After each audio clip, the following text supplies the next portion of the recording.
Kishimi and Koga explain that there are two main goals when interacting with others: seeking their approval or aiming to make a positive impact in their lives. Kishimi and Koga argue that unhappy people often make gaining approval from others their main goal. Unhappy people believe that true happiness comes from being seen as good by others. Whether this approval comes from a teacher, parent, or society, it always leads to the same result: unhappiness.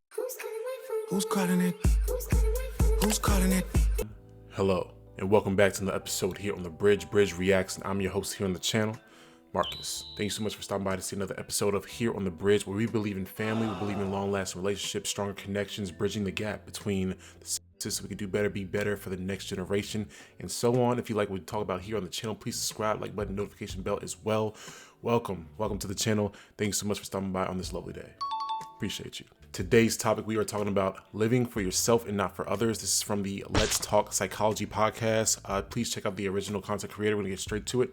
Leave my final thoughts for the very end, and let's get it. This episode is presented to you in the form of an audiobook. Every problem you face in life has one simple cause: you care too much about what others think of you. This concern for others' opinions is the root of your unhappiness. Today, we're diving into the book, The Courage to be Disliked, co-written by Japanese philosopher and psychologist Ichiro Kishimi and author Fumitake Koga. For both, internal worry is always linked to the outside world. There is no such thing as worry that is completely defined by the individual. So-called internal worry does not exist. Whatever the worry that may arise, the shadow... Is that true? I mean, if it's this whole, audiobook, and I'm sure he's done the study for farther than I've had, done the study, but because what if you are internally about yourself, worried about your own, I guess, outside force? I'm gonna just listen. Let's see what they say. Shadows of other people are always present. Kishimi and Koga argue that all of life's problems can be easily solved, and that life only seems complex because we make it so. According to them, the only thing you need to find happiness is the courage to be disliked. They explain that one must not fear being disliked. Freedom is being disliked by others.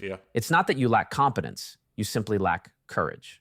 They also explain that the courage to be happy also includes the courage to be disliked. When you have gained that courage, your interpersonal relationships will all at once change into things of lightness. In this episode, we'll explore the key teachings from the book, including the psychology of unhappiness, why seeking external approval is a dead end, and the author's advice on how to live a truly happy life. Quick side note, of course, you will not be loved by everybody. It doesn't matter, even if you solved all the world's problems, all the worldly problems, you solved, the hunger problem, you cured all diseases, you gave everyone $1 million. Some few people are gonna still hate you. Simply enough just because you did something good for the world and they couldn't do it for the world. Or just other stupid reasons. Someone or some people are going to dislike you. Trying to get everyone on your side and everyone to love you is a losing battle. I think we all understand that by now, right? If you clicked on this video, I'm sure you know that, but right, it's impossible. You just gotta be yourself at the end of the day. Be authentically yourself. Don't try to please everybody. The people who are for you, they will come. They will be there for you. Kishimi and Koga's worldview is based on the belief that everyone, no matter their past, has the potential to be happy. The main difference between happy and unhappy people is their willingness to change. The book draws on the theories of psychologist Alfred Adler. Adler believed that the self is a unified whole. Our body, mind, emotions, and both conscious and unconscious thoughts all work together toward a common goal. According to Adler, everything we think, do, or feel is directed toward achieving that goal, even if we're not fully aware of it. Right, in Adler's view, goals don't just affect our happiness, they shape who we are. This perspective suggests that the goals we set drive our sense of self. Kishimi and Koga expand on this. They explain that Adler doesn't focus on fixed personality traits, but looks at people through the lens of their lifestyle. For Adler, your habits, emotions, and thoughts make up a lifestyle you chose at some point and continue to choose because you believe it's the best way to reach a goal. For example, Kishimi and Koga would argue that there's no such thing as a truly antisocial person. Instead, they see antisocial behavior as a choice, a way of pursuing certain goals. Kashimi and Koga take this idea further by suggesting. But what if you are like more of an introverted person? But I guess if you're introverted, doesn't automatically mean that you are antisocial. You're just not as extroverted as an extroverted person, I guess, technically. I don't know. I wonder what Roddy Rich thinks about that. The goals we set not only influence our actions, but also shape our emotions. First, you decide what you want, and then you create the emotions that will help you achieve it. For example, imagine someone wants a job, but becomes so anxious about the interview that they can't prepare or even attend. They think that if their anxiety went away, Self-sabotage.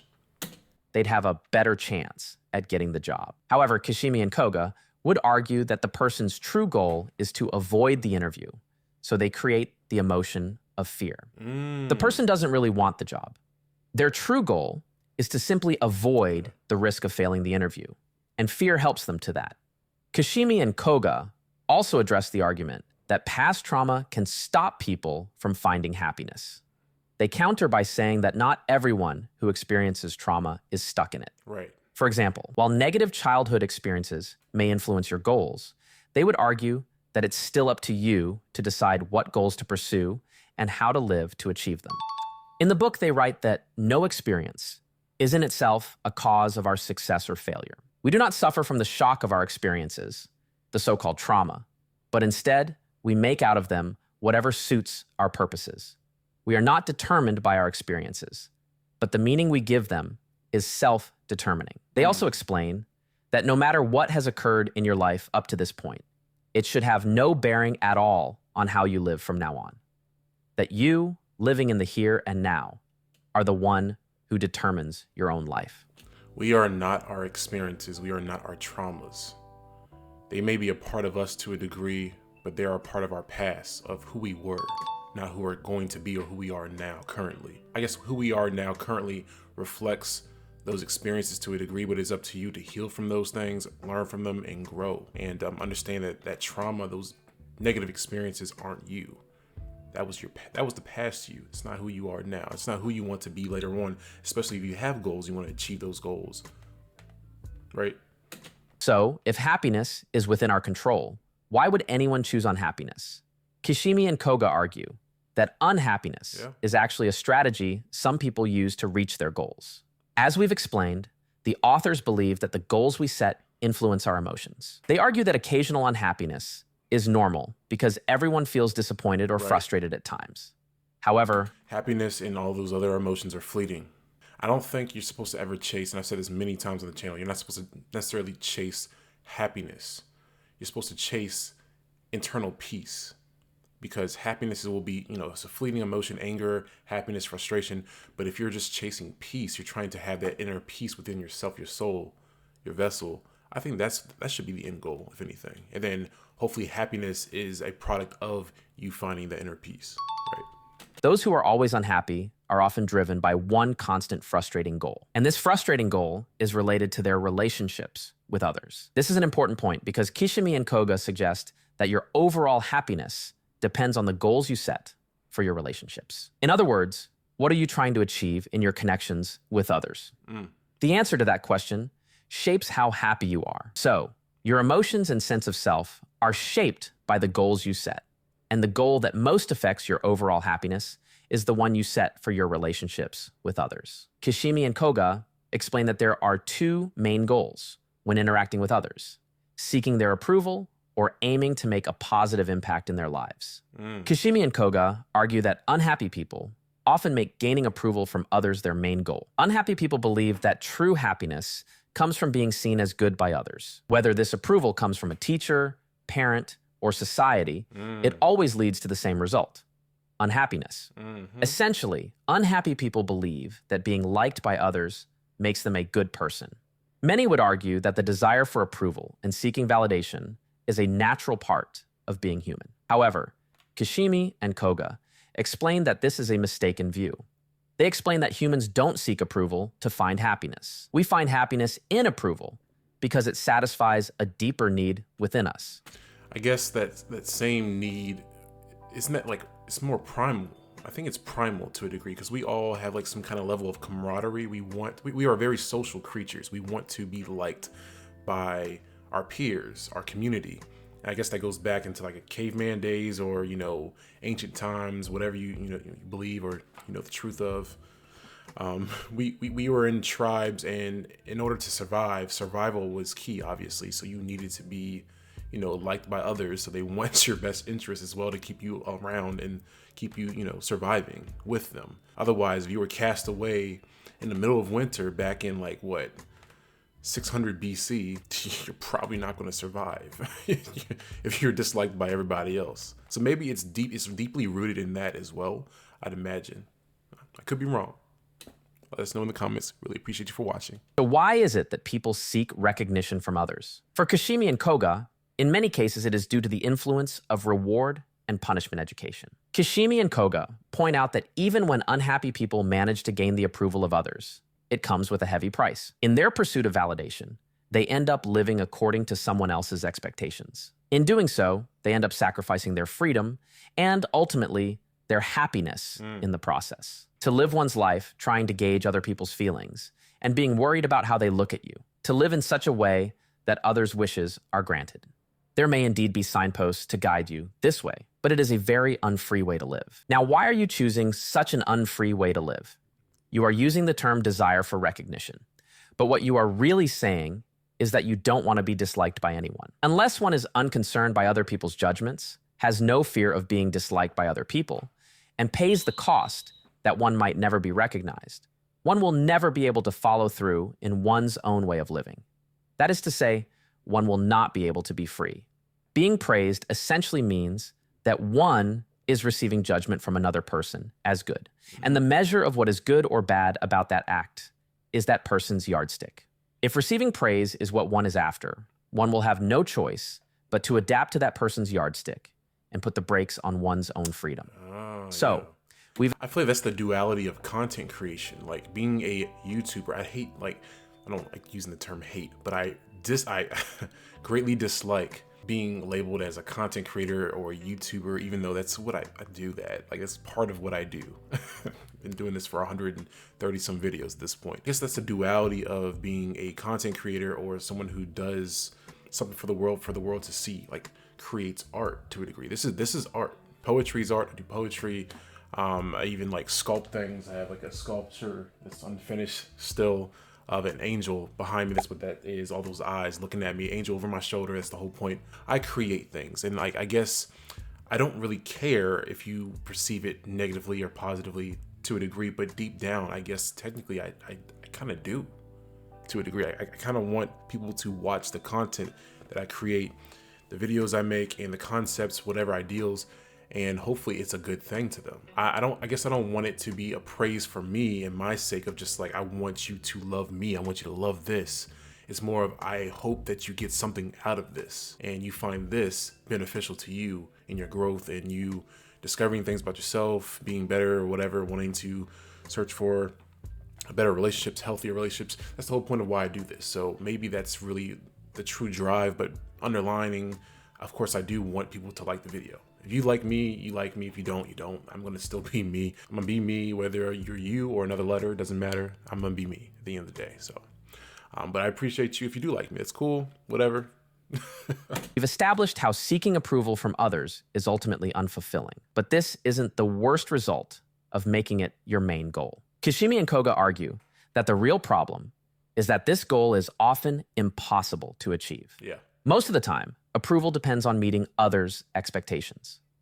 This means that whether or not people approve of you is out of your control. It's very true. And sometimes, no matter what you do, you will not be able to make someone like you. Right. Kashimi and Koga explain that when earning approval becomes impossible, you shouldn't want to make people like you either. You want it to be a very organic, genuine thing.